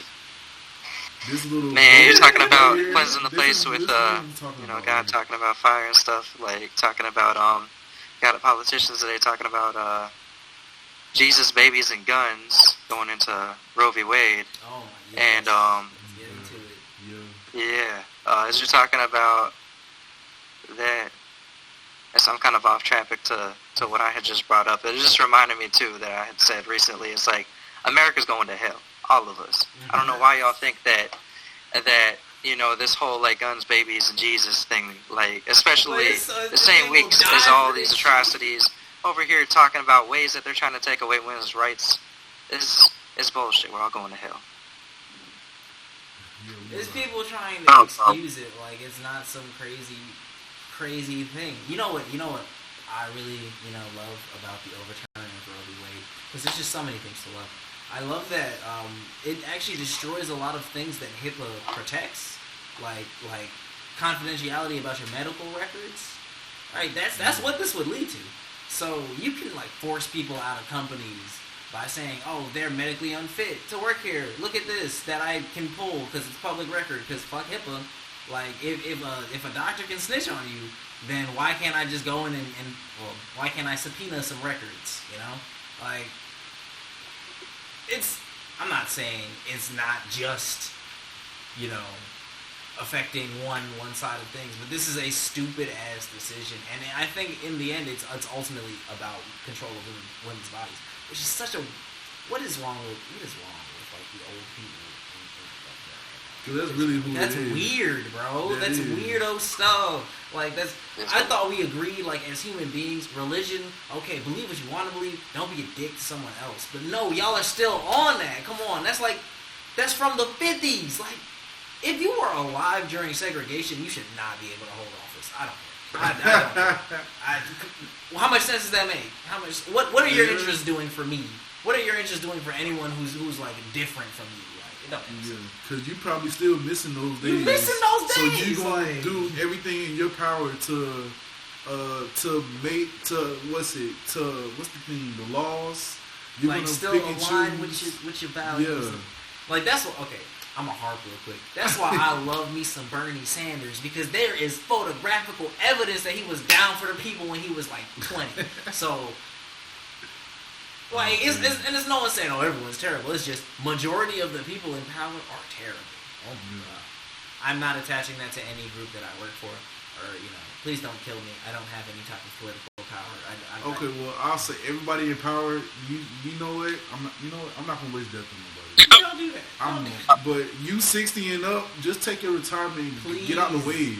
Because it's my turn to make money. Like, when is my slice of the pie gonna get here? Like, you already rich. Like, come on. Like, yeah. Like, you're already really, rich. come on. Just please. They already got beautiful retirement plans too. Right. Why is a lot of us are going to be working till we die. 60, so, yeah. Why is being a Supreme Court justice a lifelong position, bro? That doesn't make sense. I feel like your term should be up for the court of public approval. Like every now and again, we should be able to say, no, this court is terrible. Y'all gotta go. But there is no way to non-violently instantly remove things you don't like.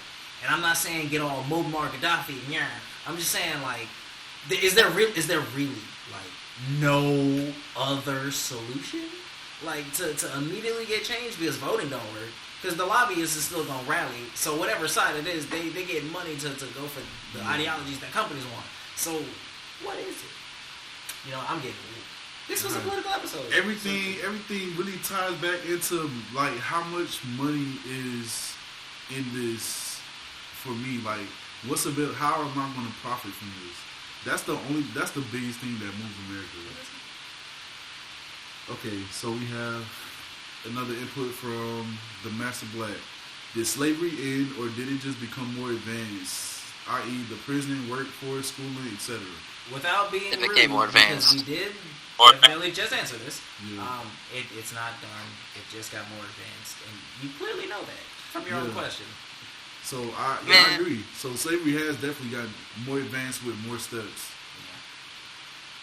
Yeah. So the incarceration system sucks. Like, that needs to be addressed. Also, as it has not been hit on this episode, I know this is something that I talk about in life, is that 40 hours work week. This I don't think this is what humanity should be doing. No, that's a third. Like, we'll talk about the fact that we're going to be forced to have babies that we will no longer be able to. There is no Planned Parenthood once the Republicans seem to get their way with banning contraceptives and other ways to plan being a parent. So most of us, today's economy, it takes 2 working adults to fund a household.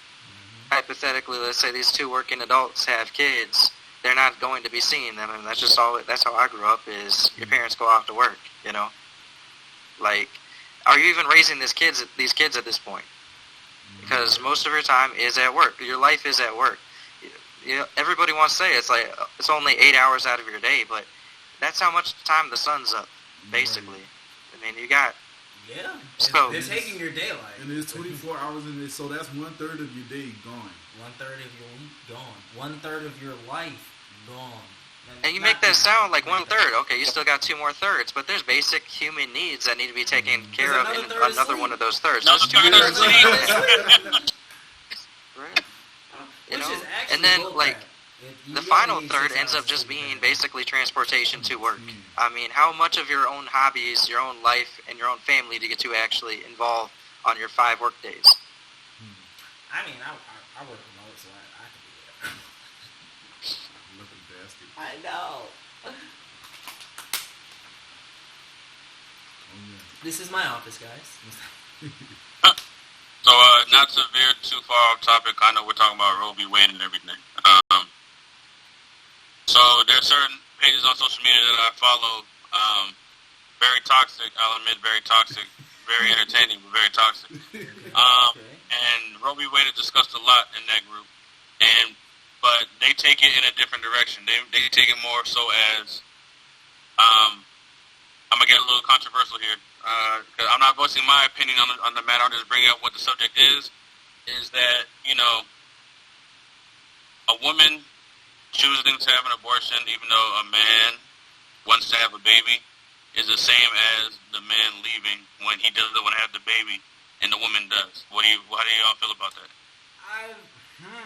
So you said He said a woman choosing to keep the baby when the man says he does not want to have a baby is the same as a man didn't. Well, yeah.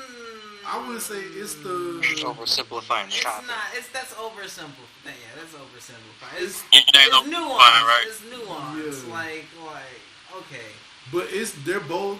I will agree. Like, they are both a choice. Yeah. They are both a choice. So. But it's also her choice to go after your ass. It's also her choice to financially go after your ass. Oh, yeah, okay, yeah. So as long as you accept that as a consequence, then yes. As long as you accept that your ass might be on child support forever because you ran instead of trying to talk it out and work it out. But, so that was the decision of a lot of people, but they're saying how that's not, it's not a fair concept because you made it clear ahead of time. I'm not ready for a baby. Well, we're having it anyway, so you got to take responsibility, type thing. Versus, I want to have the baby. Okay, but me personally, I have to give birth to the baby. I'm not ready for all that. Okay, but so I understand. I understand that for me, they're not the same. They're not the same thing. Yeah. Baby's already born. You two both made the baby. You both had the decision. You both made the decision to make the baby, and you should take responsibility for making. What comes with it. Once it's out, yeah. But that's always going to be a topic of discussion between the groups, and that really delved into a whole man versus woman thing that I don't want to get into, so we can just move on from that topic. We need to love our women. I think honestly, because they're the deliverers of the baby, it's ultimately their decision to do whatever, and you gotta accept that. Because it's not your ball sack that you're carrying a baby in. If you had to piss out a baby, yes, you would fucking think more about it and have way more input, but you're not the one.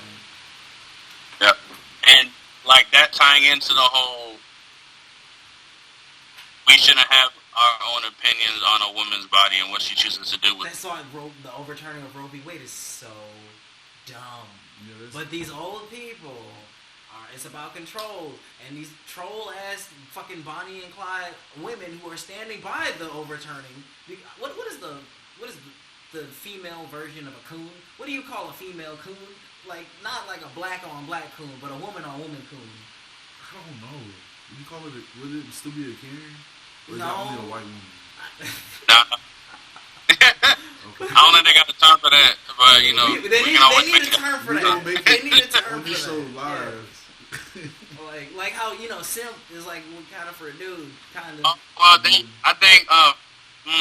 pick me. I don't know if you call it that. But not a pick, because women call women pick me for just agreeing with men in general.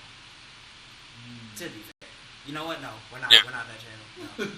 No, I didn't say that. I didn't say that. Oh, I didn't say that. No. I think you're in the right, Dang. like in the right lane to say it's somewhere around a pick me, but I also think this probably isn't our territory to make a term Yeah, for. yeah.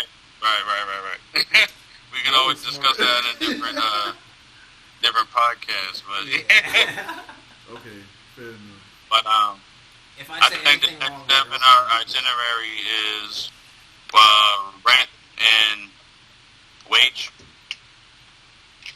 Oh, rent versus minimum wage. the rent is too damn high. Literally, everything Damn is high. gas is the average of gas in this country is $4.50, and then yet the national minimum wage is what, $7.25? It's still $7.25. It's been $7.25. It's still $7.25. Like when I was a kid, it was $7.25. Like that's So a lot. like, bruh, we gonna be paying minimum wages for gas. That's crazy. That's crazy. And mind you, that's also political because like It's keeping the wealth divide. You know, it's Yo. keeping it's. this oil that we depended so much on invading these other countries for, we paying arm and leg prices, and it's about, bro, the oil finna run out. That's why it's so expensive, and we all gonna be walking to work. We're already riding horses. Why not? Bro, I'm finna get my Riding horse, bro. horses. Bro, and then we gonna And have. then carrot price at inflation. Oh my god. Bro, then we gonna have guns and horses. Then we finna be in Red Dead. Oh my god. It's gonna be a loop. Right, not wrong. History is gonna repeat itself. Yeah. And rent, yeah, y'all not you're not kidding about the rent. Because where I stay at now, you know, I pay what, like $13 a month. And so I just renewed my lease. If I didn't renew, you know how much my current apartment costs now? It costs $17. Damn. $1,700. Yeah. For for another room, it costs $19. For the max amount of room, it's like $20. It's crazy. That is Crazy as hell. I ain't even gonna cap to you now. Like I pay 17, but 17 sucks because Atlanta fucking sucks. Jesus Christ. And like, how many bedrooms do you have, if you don't mind me asking? I mean, what? How many bedrooms you got, if you don't mind me asking? This is a 1-1 with a living room, dining room, and laundry room. It's pretty My nice. boy. Oh my God. It's not. It's No, not no, this is- 17 nice though. It's not 17. It's not nice. 17 It's nice. like 17 in like Tallahassee. Boy, I have a house. Like I got 3 floors. Not even 2. I have 3. Maybe not. So I'm out in Virginia, and when I was now a quick comparison. When I was growing up, I say before I went to the military, I say I was about like 18, 19, you know, that around the age. For a 3, 2.5 townhome, that cost $13. Oh no. Oh. $13.50. Wait. For a 3, 2.5 townhome, it costs $13.50 to rent. I come to Virginia, and for a studio costs that much. No. That bruh. is- I got lucky, bro. I got lucky where I'm at right now. Like, bro, and with these continuous increases, like you can't budget for a rent increase. You can't budget for them to increase your rent by like $300 a month. Because like it's like why? Like my amenities aren't getting nicer. My apartment isn't getting any nicer. Why is my rent getting higher? It should be going down as much as I'm loyal to the like wherever I'm staying. My rent should be going down over time. Like, Yep. We're not getting raises for staying. Oh, my bad. That's Sorry. how I feel In certain like- areas here, in different apartment complexes, people are kind of forced into paying that increased rate, even though, you know, they might want to renew or something, like they got to renew at the increased rate rather than, bro, mine went up $20. My rent went up $20. They had to pay the hundreds of dollars increased price to stay. In certain complexes over here, like it's ridiculous, bro. It's ridiculous. Like, why I gotta pay an extra $500 to stay here? You know? Like, isn't this place is not $500 extra nicer? Right. Oh my god. They're just trying to force people into buying houses from the companies that bought all the houses. Yeah. But I mean, even then, like those companies, a lot of those same companies are buying up those houses, turning them into Airbnbs, helping raise the prices anyways if they can. Like accessibility to housing like crazy. Like, I've seen too that there's just somebody had said that there just isn't enough houses. Like after the market crash in like 2008, they stopped building as many houses at the frequency that they should have in order to basically have the right supply for the demand there is now from our generation, because our generation is in the house buying age, but a lot of us are stuck paying rent. Like one full paycheck goes straight to rent, damn near, for a lot of my people. We can even get into jobs, really, like just like starting off in the workplace. Like your expenses are so much, it feels like you can't really jump into your money unless you get something really good in a place that's real cheap, or you got your masters, or you're in tech off the rippo, like, because there are ways nowadays to make money, and I feel like people know of them. It's just getting there now. Like sometimes you don't have the resources to get to a place where you can make a lot more money. Like, and that's the thing. Like we've become a society where you have to know different ways to get money, because if you only have one stream of income, like you're kind of behind already.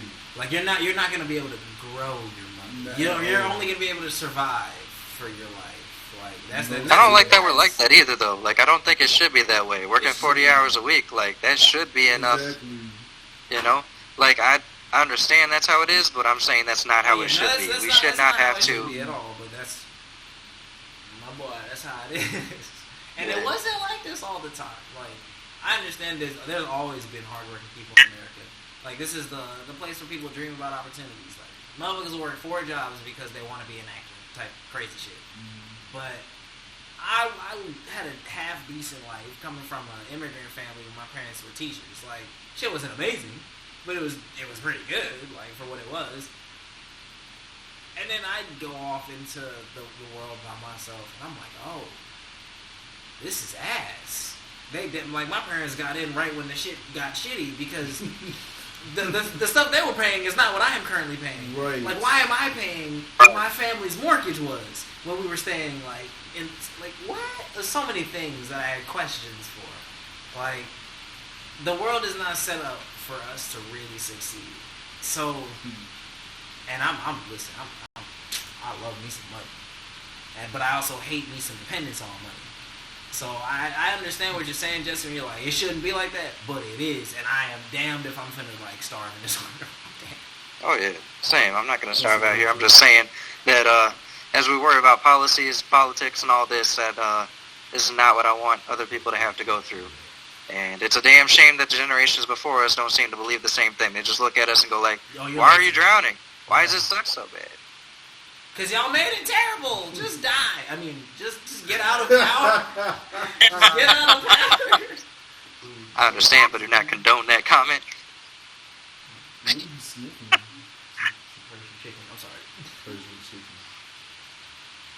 No, you know what? I'm going for some tacos after this podcast, so it don't even matter. I'm actually, I know my girl's getting hungry. You gonna get one? Yes. You gotta get a beef patty with some cocoa bread too, dude. Like cocoa bread. Yes, they got cocoa bread finally. I'm scared to eat that. No, it's literally just really soft, like tasty bread that complements a patty so well. I'm sorry, we're right. I think we covered pretty much everything on the itinerary. Yeah, we definitely spoke about everything that was on the itinerary. Oh yeah, we did. It's always I just feel like we should conversation. have to come back to some of that, but Oh yeah, sure, definitely. Definitely break down some of the larger topics in future podcasts. Of course, like, And this, I'll even say, this podcast is not the typical format because we're gamers first, but I'm still black. Like, that's what you see. So I'm going to talk about the shit that affects us. And we going to talk about, and Jesse, because it affects Jesse. And Jesse, yeah. I know, I never want to exclude Jesse. That's my brother. That's my brother. That's my dog. We love you, man. And it doesn't just affect black people. Anything that affects black people affects people. Affects people because we are people. Yeah. People. Some people forget that, but you know, black people are people. Why do you have to say that? Bars. That hurts. But yeah, Daddy David said we would do better on Discord. Oh, just slide on Discord better for people. Yeah. I mean, I agree.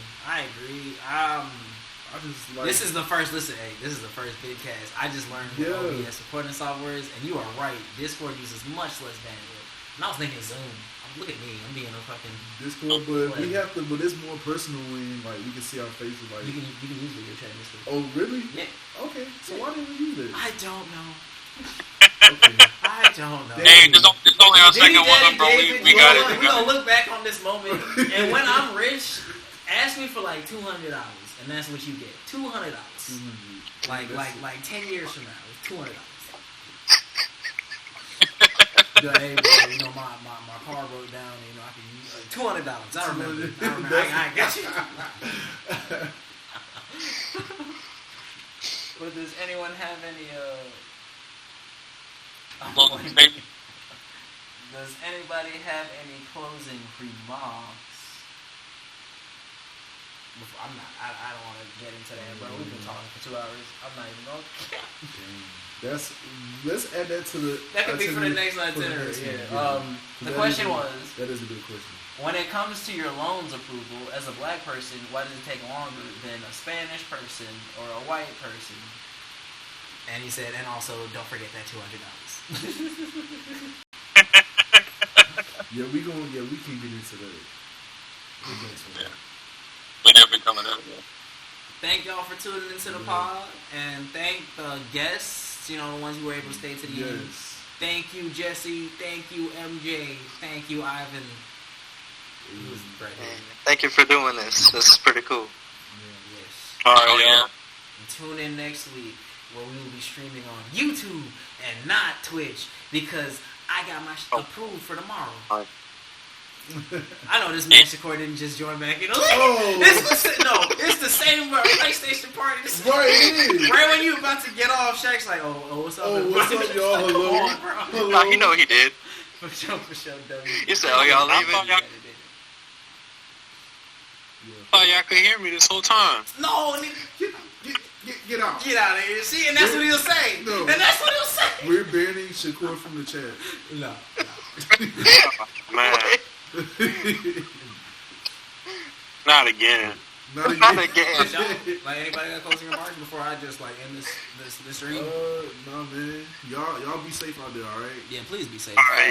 Y'all be safe too, man. All right. See y'all.